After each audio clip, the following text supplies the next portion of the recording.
இந்த 14% இடஒதுக்கீடு இருந்தும் கூட கல்லூரியை மூடிட்டு வெளியே வந்தாங்க. முஸ்லிம்கள் படிக்கிறத விட்டு வெளியே ஓடியாந்தோம்.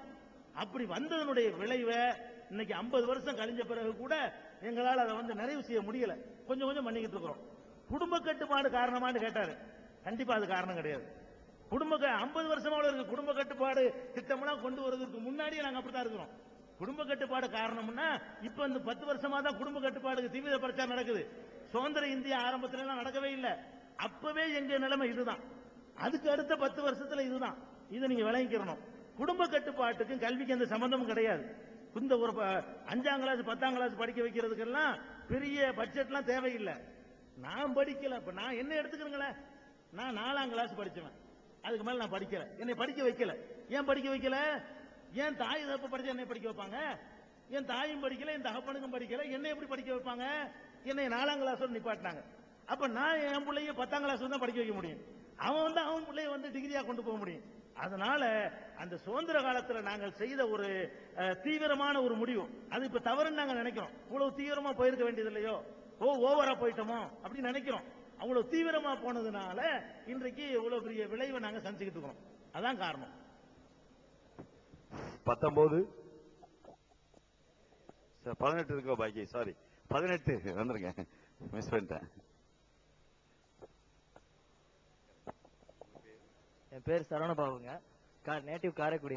திருப்பூர்ல MM9 எக்ஸ்போர்ட்ல ஒர்க் பண்றேன் சார். இப்போ உங்க வீட்டுல டிவி இருக்காது சார், நீங்க சினிமா பாப்பீங்களா? சரிங்க சார். அதாவது உங்க கொள்கை ஒரு 100 வருஷத்துக்கு முன்னாடியே நபிகள் எங்க சொல்லியிருக்காருன்னு சொல்றீங்க.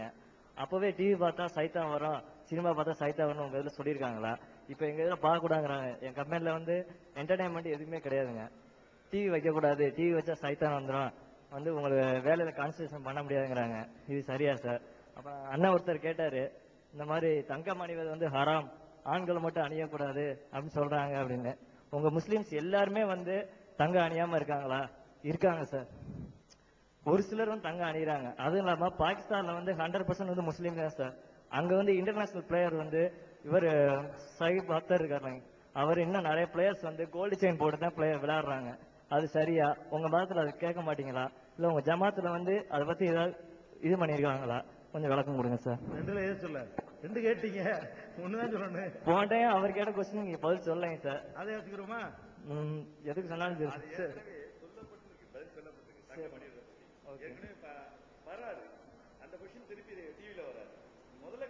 அந்த டிவி பார்த்தா சைத்தான் வருவாங்க சொல்லுங்க. டிவி பார்த்தால் சைத்தான் வருவான் என்று முகமது நபி சொல்லி இருக்கிறாரா? அவர் சொன்னதானே மார்க்கம். டிவி இப்ப வந்தது. டிவிங்கிறது இப்ப இந்த நூற்றாண்டு கண்டுபிடிப்பு. அப்ப அந்த காலத்துல டிவிங்கிறது சொல்லு கூட இருந்திருக்காது. டிவிங்கிறது குறிக்கிறதுக்கு எந்த மொழியிலையும் வார்த்தை கூட இருந்திருக்காது. அப்படிப்பட்ட காலத்துல முகமது நபி சொல்லி இருக்கிறாங்களா? சொன்னா அதுக்கு ஆதாரம் இருக்குதா? சொல்லல என்று சொன்னா அது ஏன் பார்க்க கூடாதுங்கிறீங்க? முஸ்லீம் வீட்டுல பாக்குறாங்களே அப்படின்னு சொல்லி இந்த டிவியை மையமாக வைத்து அவர் கேட்கிறார். டிவி பார்க்க கூடாதுன்னா இஸ்லாம் எங்கேயுமே சொல்லல. இஸ்லாம் டிவியை பார்க்க கூடாதுன்னு சொல்லவே இல்லை. நாங்களே டிவில தான் ஒளிபரப்புறோம். அவர் கேட்ட கேள்வியும் டிவில தான் வரப்போகுது, நான் சொல்ற பதிலும் டிவில தான் வரப்போகுது. அப்ப டிவி வேணான்னு சொல்லல. இஸ்லாம் என்ன சொல்லுதுன்னு கேட்டா, அது டிவியா இருக்கட்டும், ஒரு கத்தியா இருக்கட்டும், நல்லதுக்கு பயன்படுத்துங்க, கெட்டதுக்கு பயன்படுத்தாதீங்க. ஒரு கத்தி இருக்குது, காய்கறி நறுக்க பயன்படுத்தலாம், ஒரு ஆபரேஷனுக்கு பயன்படுத்தலாம், ஆளை கொள்றதுக்கு பயன்படுத்தலாமா? ஆளை கொள்றதுக்கு பயன்படுத்தக்கூடாதுன்னு சொன்னா கத்தியே பயன்படுத்தக்கூடாதுன்னு பொருள் கொள்ளக்கூடாது. அப்ப இஸ்லாம் என்ன பண்ணுதுன்னு கேட்டா, டிவிங்கிற இந்த மீடியாவை, இது ஒரு அற்புதமான கண்டுபிடிப்பு. இந்த 20ஆம் நூற்றாண்டுல மனுஷன் கண்டுபிடிச்ச முக்கியமான சில கண்டுபிடிப்புகள் அதுக்கு ஒரு இடம் உண்டு. அப்ப இந்த டிவிங்கிற மீடியாவின் மூலமாக எவ்வளவோ நல்ல விஷயங்களை உலகத்துக்கு சொல்ல முடியும். அதுக்கு பயன்படுத்துங்க, கெட்டதுக்கு பயன்படுத்தாதீங்கன்னு இஸ்லாம் சொல்லுது. இதுல துரதிருஷ்டவசமாக இந்த மீடியாக்கள் எல்லாம் யாரு கையில மாட்டிக்கிருச்சுன்னு கேட்டா, கெட்டதுக்கு பயன்படுத்துறவங்க கையில தான் மாட்டிக்கிட்டு இருக்கு. அதான் காரணம். நல்லதுக்கு பயன்படுத்துறவங்க கையில மாட்டுச்சுன்னு வைங்க, இந்த நாட்டை எங்கேயோ கொண்டு போயிடலாம். இந்த டிவிங்கிற மீடியாவை ஒழுங்கான முறையில் யூஸ் பண்ணோம்னு சொன்னா பள்ளிக்கூடத்துக்கு போகாமலேயே பட்டதாரிகளை வீட்டுல உட்கார்ந்து உருவாக்க முடியும். அந்த மாதிரி செய்யலாம். பெரிய பெரிய விஞ்ஞானிகளை டிவியில போட்டு காட்டி என்ன செய்யலாம், அதை உண்டாக்க முடியும். ஒரு சமையல் கலையை கூட அந்த டிவியின் மூலமாகவே சொல்லி கொடுத்து எங்கேயோ கொண்டு போயிட முடியும். அதே மாதிரி கணிதத்தில இருந்து சயின்ஸ்ல இருந்து அது மாதிரி எவ்வளவோ நல்ல நல்ல விஷயங்களை இந்த தொலைக்காட்சியின் மூலமாக நம்ம செய்ய முடியும்.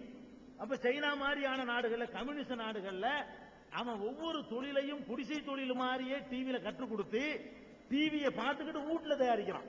வீட்டுக்குள்ள ரேடியோ ரெடி பண்றான். பொண்டாட்டி புருஷன் உட்கார்ந்துக்கிட்டு ரேடியோவை வீட்டுல ரெடி பண்ணுதுவோ, டிவியை வீட்டுல ரெடி பண்ணுது, வாட்சியை வீட்டுல ரெடி பண்ணுது. அதெல்லாம் சீனா கணப்பை இறக்க போறான் பாருங்க. அடுத்த வாரம் 1ஆம் தேதி வரப்போகுது. எல்லாம் அடிமாட்டு விலைக்கு நம்ம எல்லாம் இழுத்து மூடிட்டு போக வேண்டியதுதான்.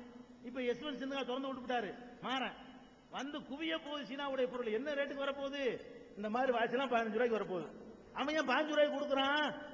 இதை கற்றுக் கொடுக்க அவன் செலவழிக்கல, டிவியில தான் அதை பயன்படுத்துறான். டிவியின் மூலமாக ஒவ்வொருத்தனும் தன்னை வளப்படுத்துவதற்குரிய சமாச்சாரங்களை அழகா சொல்லிக் கொடுக்கிறான். டிவியில வாட்ச் தயாரிப்பது எப்படி, ரேடியோ தயாரிப்பது எப்படி, பிரியாணி தயாரிப்பது எப்படி, குருமா தயாரிக்கிறது எப்படி, ஒலிபெருக்கி தயாரிக்கிறது எப்படி, ரெடி சட்டையை தைப்பது எப்படி, மார்க்கெட்டிங் பண்ணுவது எப்படி என்று சொல்லி அவன் கையில் அது மாட்டிக்கிட்டு மக்களை டெவலப் பண்ணி விட்டுட்டான். நம்மளை விட அதிக ஜனத்தொகை இருந்தும் அவன் தன்னிறைவு பெற்ற நாடா இருக்கிறான். ஜனத்தொகையில நம்மளை எல்லாம் விட அதிகமா, உலகத்திலேயே அதிகமான ஜனத்தொகை கொண்ட நாடா இருந்தும் கூட அவன் தன்னிறைவு பெறுவதற்கு அந்த சாதனத்தை நல்லதுக்கு யூஸ் பண்ணிவிட்டான். நம்ம என்ன பண்றோம்? இந்த அற்புதமான ஒரு சாதனத்தை அறிவை கெடுக்கிற விஷயங்களுக்காக பயன்படுத்திக்கிட்டு இருக்கிறோம். மனிதனுடைய மூளையை மழுங்க செய்யறதுக்காக பயன்படுத்திக்கிட்டு இருக்கிறோம். ஒரு குடும்பத்தில் ஒரு ஆணும் அம்மாவும் மகனும் உட்கார்ந்து பார்க்க முடியாத காட்சிகளை எல்லாம் அதுல போட்டு காட்டுறான். அவன் வியாபாரி காட்டுறான், நம்மள உட்கார்ந்து பார்க்கிறோம். அசிங்கமா காட்டுறான், பெண்களை கேவலமா சித்தரிக்கிறான், ஈவ்டீசிங்க காட்டுறான், கற்பழிக்கிறத காட்டுறான், கட்டிப்பிடிக்கிறத காட்டுறான், படுக்கறை காட்சியை காட்டுறான், முக்கல் முனகளை காட்டுறான். இது போக மிட் நைட்னு சொல்லி அது தனியா நள்ளிரவுக்குன்னு சொல்லி அதுலயே செலக்ட் பண்ணி தனியா வேற என்ன செய்யறான் காட்டுறான். இப்படி எதை எடுத்தாலும் பாட்டு, சினிமா, இளவு, அதுக்கு எத்தனை வகையான பேருங்கிறீங்க. திரைப்படம் ஒரு பக்கம் போறான், திரை மசாலாங்கிறான் ஒரு பக்கம், அப்புறம் திரை சித்திரம்ங்கிறான், அப்புறமேலு டாப் 10ங்கிறான், அப்புறம் நீங்களும் கேட்ட வைக்கிறான். ஒரு சரக்கத்தான் தர்றான், லேபில மாத்தி மாத்தி ஒட்டி ஒட்டி தந்துட்டு இருக்கான். ஒரு சாமான் தான், அம்புட்டும் ஒரே விஷயம். ஒவ்வொரு நாளைக்கு ஒரு லேபில ஒட்டி ஒட்டி ஒட்டி ஒட்டி நம்மளுக்கு சரக்கு இறக்குமதி பண்ணிட்டு இருக்கிறான். நம்மளும் மென்டலாவே என்ன பண்றோம்? வாழ்க்கைண்டா இது மட்டும்தான், இதுக்கு முன்னாடி உட்கார்ந்துட்டு இருந்தா வாழ்க்கையில முன்னேறலாம் நினைக்கிறோம். 4 மணி நேரம் அடுப்புல சோத்தை போட்டு உட்கார்ந்தா குக்கர் விசில் அடிக்கும் போது எந்திரிச்சு போய் இறக்கி வைக்கிற அளவுல நம்ம ஆக்கிவிட்டானா இல்லையா? மெகா தொடர்கள் பொம்பளை எல்லாம் அங்க கட்டி போட்டு உட்கார்ந்துட்டு இருக்காங்க. ஆம்பளை எல்லாம் மிட் நைட்ல கொண்டாடி உடனே மிட் நைட் ஷோ திருப்பி பார்த்துட்டு இருக்கான். இது நடந்துகிட்டு இருக்கிற காட்சியை பாக்குறீங்க. இது பத்தாண்டு மேல்நாட்டு சேனல்கள் வேற, பேஷன் டிவி, இளவு டிவி என்னமோ வந்து நம்மளை கெடுத்து குட்டிச்சவர் ஆகிட்டு இருக்கான். நான் என்ன சொல்றேன், ஏன்பா இதுக்கு தானே அந்த டிவி, இதை கண்டுபிடிச்சவன் இருந்தா முதல்ல அவன் ஒழிப்பான். இதை அவன் இருந்திருந்தான், டிவியை கண்டுபிடிச்சானே, இதுக்காக கண்டுபிடிச்சோம், இந்த கற்பழிப்புக்காக கண்டுபிடிச்சோம், இந்த விபச்சாரத்துக்காக கண்டுபிடிச்சோம், இந்த ஆபாசத்தை அரங்கத்திற்கு கண்டுபிடிச்சோம், எவ்வளவு பெரிய விஷயங்களை சொல்லுவதை கண்டுபிடிச்ச நாசமாக்கி விட்டாங்க. அவன் வந்து போவாங்க. அப்ப இந்த சாமா மாட்டிக்கிட்டு இருக்கிறது சரியான ஆள்கிட்ட மாட்டல. ஒழுங்கான ஒரு கவர்மெண்ட்ல மாட்டி இருந்தா, நான் ஒழுங்கான கவர்மெண்ட் பிஜேபி கவர்மெண்ட் சொல்லல, 50 வருஷமா உள்ள எல்லா கவர்மெண்ட்டும் சேர்த்து சொல்றேன். ஒழுங்கான ஒரு கவர்மெண்ட்ல, சீனா மாதிரி ஒரு கவர்மெண்ட்ல மாட்டி இருந்தா அது எங்கேயோ போயிருக்கும்.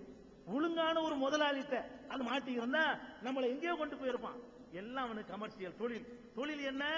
நம்முடைய பலவீனத்தை பயன்படுத்துவதுதான் தொழில வெற்றி பெற முடியும். நம்ம பலவீனம் என்ன? லாட்டரிக்கு விளம்பரம் போட்டா கூட ஒரு பொம்பளை 2 பீஸ் ஆட விடணுமா?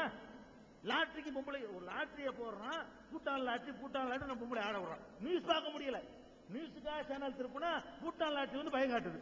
அதுல ஒரு பொம்பளை 4-5 பொம்பளை ஆட விட்டுறான். முழுக்க முழுக்க 2 பீஸ் தான் இருக்குது, மேல ஒண்ணு கீழே ஒண்ணு. இதுக்கு லாட்டரிக்கு அந்த வாங்கிட்டேன்னு சொல்லி முடிக்கிறான். இதை பார்த்தா என்ன ஆகுறது? லாட்டரியை நீ பாக்குற, நீ அந்த விளம்பரத்தை பாக்குறதுக்காக வேண்டி எத்தனை பேருக்கு தவங்க கிடக்கிறான். அப்ப நம்மள என்ன மாதிரி மெண்டலா தயார்படுறான்னு பாருங்க. அதுதான் இஸ்லாம் தடுக்குதே தவிர இந்த சாதனங்களை மீட்டெடுத்து நல்லதுக்கு பயன்படுத்தணும். டிவிய, தொலைக்காட்சிகளை எல்லாம் அற்புதமான விஷயங்களுக்கு பயன்படுத்தினா, இந்த எழுத்தறிவு திட்டம்னு சொல்றானுங்க, இதை டிவியில பண்ண இயலாது. எத்தனை கோடிக்கணக்கான ரூபாய் நாசமாக்குறான். டிவியில ஒரு நேரத்தை ஒதுக்கி வீட்டுல உட்கார்ந்துகிட்டு ஒவ்வொரு ஆணும் பெண்ணும் படிக்க முடியாதா? எழுத்தறிக்கிறது ஆனான்னு சொல்லி போட்டு காட்டுனா உட்கார்ந்து சிலேட்ல எழுத மாட்டான், வெக்கப்படாம படிப்பானே. முதியோர் கல்வி திட்டங்கிறான, அதை டிவியில பண்ணலாமாங்க? இப்படி எவ்வளவோ செய்யலாம். அதைத்தான் இஸ்லாம் வந்து நல்லதுக்கு பயன்படுத்தினா ஓகே, கெட்டதுக்கு பயன்படுத்தினா எது கெட்டதா இருந்தாலும் இஸ்லாம் ஏத்துக்கிறார். டிவின்னு இஸ்லாம் சொல்லல, அசிங்கத்தை இஸ்லாம் தடுக்குது, ஆபாசத்தை தடுக்குது, ரெட்டை அர்த்தம் உள்ள பாடலை தடுக்குது. பாட்டுலாம் ஒரு கேட்கிற மாதிரி பாட்டாங்க, யோசிச்சு பாருங்க. பாடல்னு சொல்லி எழுதுறானே, நமக்கு நம்மளாம் புலவர்களா இல்ல, அதனால அர்த்தம் வழங்காம நம்மளும் சேர்ந்து ஹம்மிங் பண்ணிட்டு போயிடுறோம். அதனுடைய அர்த்தம் தெரிஞ்சு பாத்தீங்கன்னு வைங்களேன், அந்த மாதிரியான ஒரு அசிங்கம் ஏதாவது இருக்கா? அதுதானே நம்மள மூளையில ஏத்தலாம் கொண்டாந்து. அதனால கெட்டதுல இருந்து மீட்டெடுத்து நல்லதுக்கு மாத்தணும். அதான் இஸ்லாத்தின் நிலைப்பாடு.